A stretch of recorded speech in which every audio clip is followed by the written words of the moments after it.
settle in and listen close.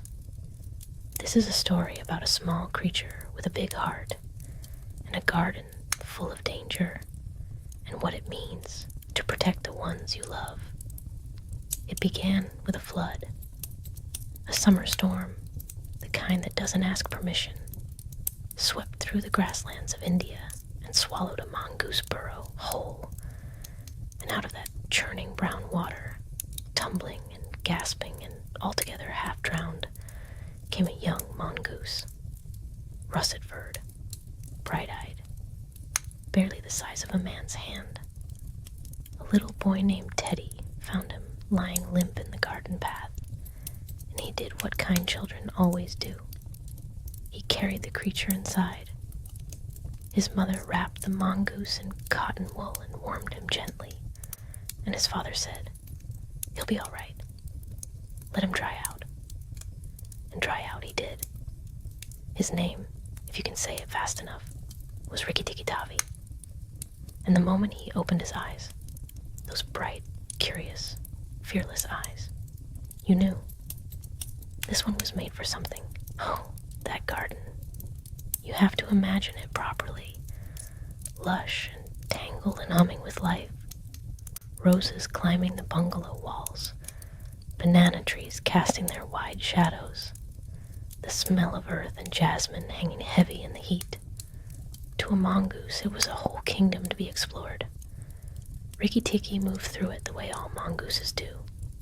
Nose twitching, tail bristling, darting from stone to flower bed, poking into every corner with absolute delight. He made 2 friends that first day.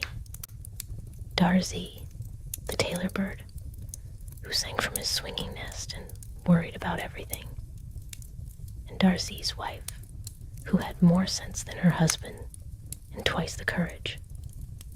They told Rikki what lived in the garden, what to be careful of, and that is when he heard the names Nag and Nagaina. Darzi's voice dropped to a whisper when he said them. Even the garden seemed to go quiet. Rikki-Tikki fluffed his tail and listened, because a mongoose, you see, is born knowing certain things. And one of those things is this. Some fights cannot be avoided. He came without warning. That is how cobras come. One moment the garden path was empty. The next, 5 feet of black-scaled serpent rose from the grass, hood spreading wide, cold eyes fixed on Rikki-Tikki with a gaze like polished stone. This was Nag, and Nag was ancient and enormous and utterly without mercy.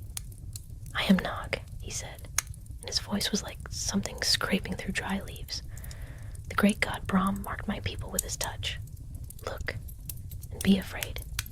Now Rikki-Tikki was afraid. Let no one tell you he wasn't. Fear is not the opposite of courage. It is the very ground courage grows from. He felt it run through him like cold water, but his eyes stayed steady. His tail stayed still. Then Nagaina struck from behind, a trick, a distraction, and Rikki leapt aside just in time, the fangs missing by the width of a whisker. In that moment, something crystallized in the young mongoose. Not anger. Something quieter and more permanent than anger. Purpose. He knew now what he was here for. That night, Rikki-Tikki kept watch. Mongooses are creatures of the day, mostly, but there are nights when sleeping simply is impossible. And this was one of them.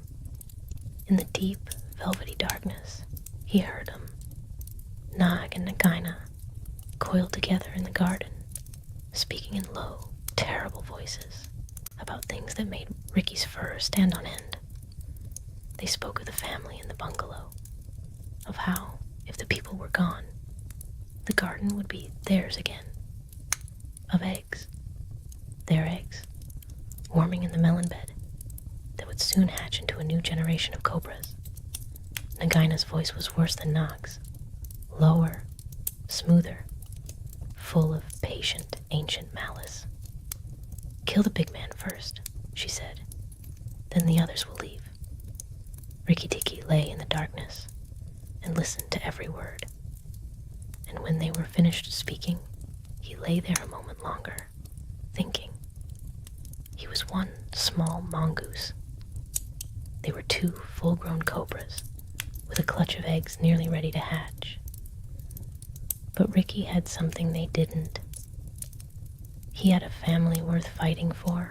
Before dawn painted the sky, Nog slid under the bathroom door like smoke through a keyhole.